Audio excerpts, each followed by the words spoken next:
안녕하세요. 참 새예수 홍정수입니다. 예수 초청장을 참 새예수로 이름을 바꾸었습니다. 제가 사는 동네에서는 진달래를 참꽃이라고 불렀습니다. 이름이 너무 멋있죠. 꽃 중에 꽃, 참꽃, 진짜 꽃.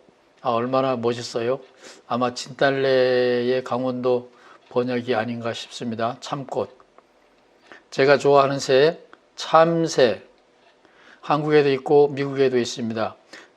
이 참꽃도 한국에도 있고 미국에도 있습니다. 이거는 둘 다 오늘 찍은 겁니다. 참새, 여기 눈이 보이죠? 이 참새입니다. 참새. 이름이 너무 멋있죠? 참새.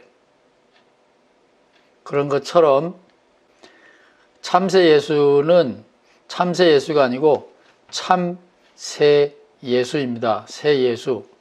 왜냐하면 새 기독교를 이야기하는 사람들이 이미 생겨났는데 그분들이 말하는 예수는 제가 보기에는 새 예수이기는 하지만 아직 참 새 예수는 아닙니다.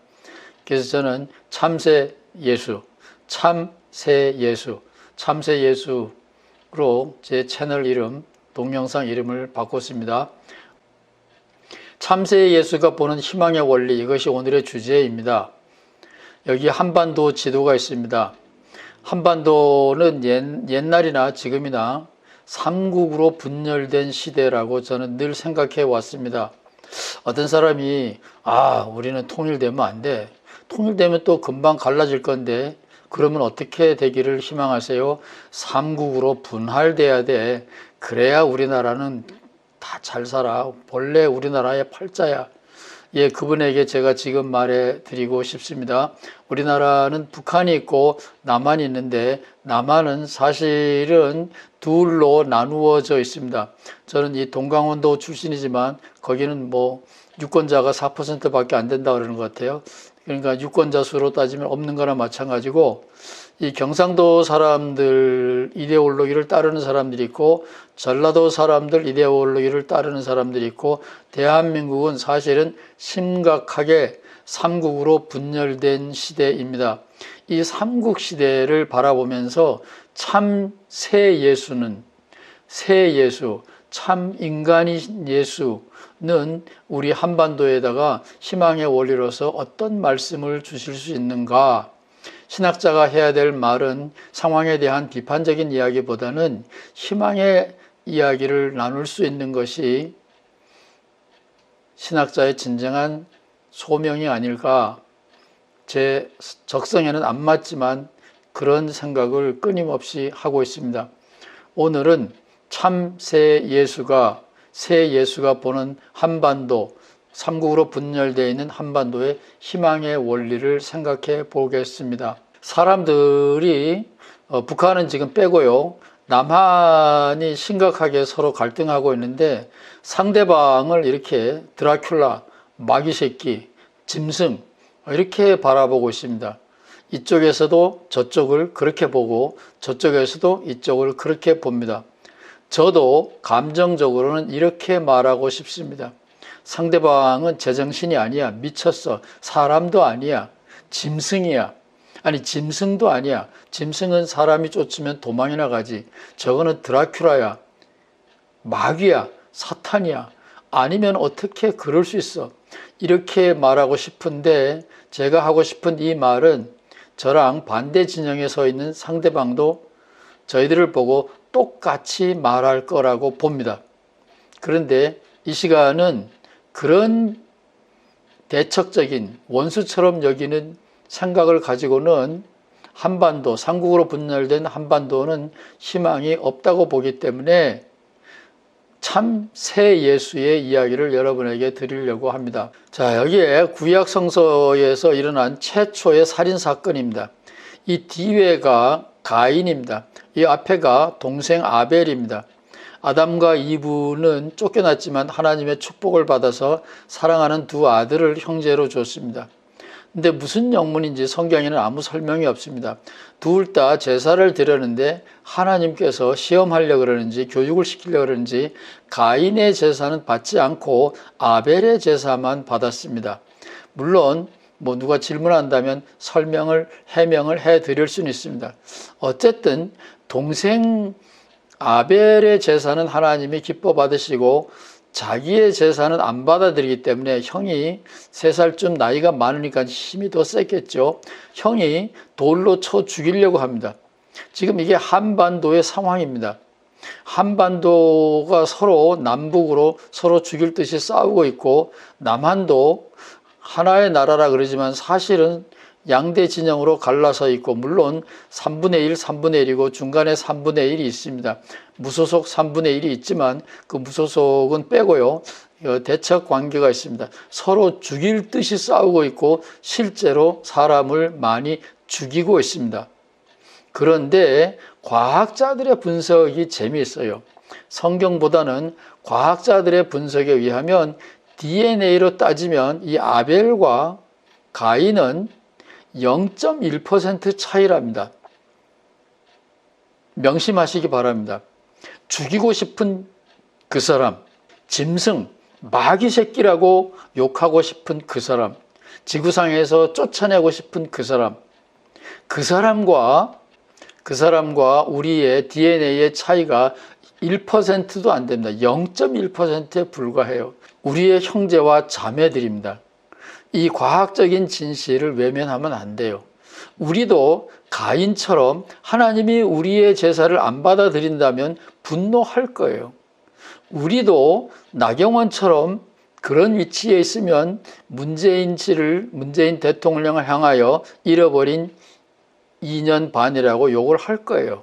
우리도 황교안처럼 박근혜를 모시던 사람이면 국회를 싹 쓸어버리고 싶을 거예요. 상대방과 우리는 서로 죽일 듯이 물고 뜯고 싸우고 모함을 하지만 DNA로 따지면 우리는 같은 형제와 자매입니다. 0.1%밖에 차이가 안 나요. 50% 차이 생명은 그런 게 없어요. 여기 바나나가 보이나요? 바나나와 우리는 40%만 차이가 납니다. 60%는 똑같아요. 짐승 같다고요? 그놈들이 짐승 같다고요? 그 짐승 같은 사람들이 우리와 4%밖에 차이가 안 나요. 황교안이나 나경원 욕하지 마세요.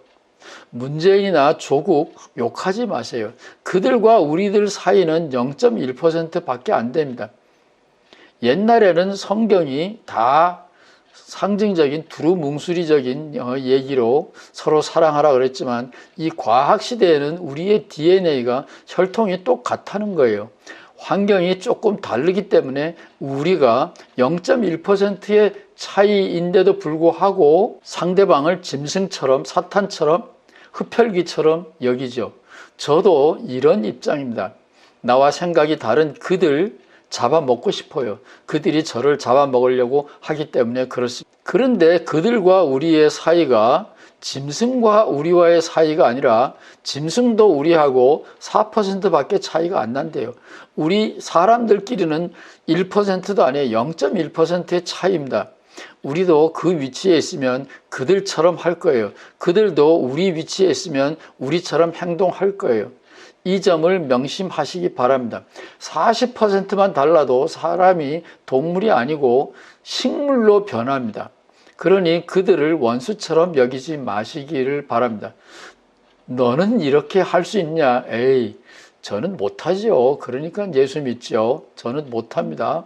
예수님도 실천하지 못한, 그러나 마태복음에는 놀라운 예수님의 말씀, 혹은 예수님이 그렇게 말씀했다라고 풀이해 놓은 예수 해석의 말씀이 있습니다. 이 이야기를 좋아하는 크리스찬들은 별로 없습니다. 저도 안 좋아합니다.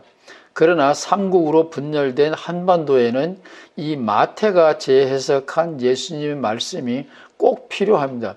예수님이 한 말인데, 예수님이 한 말씀인데 왜 예수님이 실천 못했다 그러냐? 예수님이 하신 말씀인 것 같은데 예수님은 투쟁적이고 전투적이었지 상대방을 실제로 행동으로 포용하고 용서한 적은 없습니다. 물론 십자가 상에서 예수님이 저들이 알지 못하니, 저들이 하는 짓을 알지 못하니 용서해 달라고 나를 십자가에 못 박는 자들을 향하여 하나님께 기도했습니다. 그러나 이것은 신빙성이 없는 게 제자들은 다 도망갔기 때문에 그 말을 들을 수 있는 사람은 아무도 없었습니다. 그러나 이 마태의 놀라운 예수 해석이 있습니다. 저는 이것이 참 새 예수님의 말씀이라고, 진정한 새 예수님의 말씀이라고 확신합니다. 적어도 분열된 한반도의 사람들이 배워야 됩니다. 저는 이 이야기를 일본 아베에게 적용시키고 싶은 생각은 아직은 전혀 없습니다. 주제는 마태가 이렇게 말합니다. 천심을, 하늘에 계신 하나님 아버지의 마음을 배워라. 마태복음 5장 산상설교죠. 누가복음에는 같은 이야기를 땅바닥에서 하고 있습니다. 그래서 산상설교가 아니라 학자들은 이 이야기를 평지설교라고 말합니다. 한반도에 주는 예수님의 말씀입니다. 마태가 본 예수님의 말씀입니다. 화평케 하는 자는 복이 있나니 투쟁에서 이기는 자가 아닙니다. 저희가 하나님의 아들이라 일컬음을 받을 것이며 의를 위하여 핍박을 받는 자는 복이 있나니 천국이 저희 것임이라. 조국 가족들, 유시민 씨, 김어준 씨 지금 핍박을 받고 있습니다. 저들이 하나님의 복을 받을 것입니다. 이같이 너희 빛을 사람 앞에 비치게 하여 저희로 너희 착한 행실을 보고 하늘에 계신 너희 아버지께 영광을 돌리게 하라. 참 요원한 꿈입니다. 저들의 악행을 선으로 갚는 자들을 보고 회개하고 나중에 하늘에 계신 하나님께 영광을 돌릴까 모르겠는데 그거를 단념하면 한반도에는 희망이 없지요. 예수님께서, 마태의 예수님께서 말씀하십니다. 내 이웃을 사랑하고, 형제입니다. 내 이웃을 사랑하고 내 원수를 미워하라 하였다는 것을 구약성서에서 너희는 들었으나 나는 너희에게 이르노니 너희 원수를 사랑하며, 지금 한반도에 딱 필요한 말씀입니다. 분열되어 있는, 삼국으로 분열되어 있는 한반도에 딱 필요한 말씀입니다. 원수를 사랑하며 너희를 박해하는, 실제로 죽이는 겁니다. 박해 정도가 아닙니다. 핍박하는 정도가 아닙니다. 가족을 고문하고 죽입니다. 너희를 고문하고 죽이는 자를 위하여 기도하라. 저는 하기 싫어요. 그러나 그래야 한반도에 평화가 온다는 겁니다. 그들과 우리의 차이는 0.1%밖에 차이가 없습니다. 이래야 하늘에 계신 너희 아버지의 아들이 되리니, 이는 하나님이 그 해를, 여기에 핵심이 있습니다. 그 해를 악인과 선인에게 함께 비춘다. 비를 의로운 자와 불의한 자 가리지 않고 함께 내리우심이니라. 마태가 읽은 예수님의 마음입니다. 예수님의 천심입니다. 너희가 너희 형제에게만, 너희 편끼리만 무난하고 칭찬하면 그게 뭐 잘나느냐. 하늘을 모르는, 인간성이 없는 이방인들도 그 정도는 한다. 그러므로 하늘에 계신 너희 아버지의 온전하심 같이 너희도 온전하라. 절반 가지고는 안 돼요. 온전하지 않으면, 완전하지 않으면 하늘 백성이 될 수 없습니다. 기분 나쁘지만 저도 이 예수님의 말씀을 명심하려고 애를 쓰고 있습니다.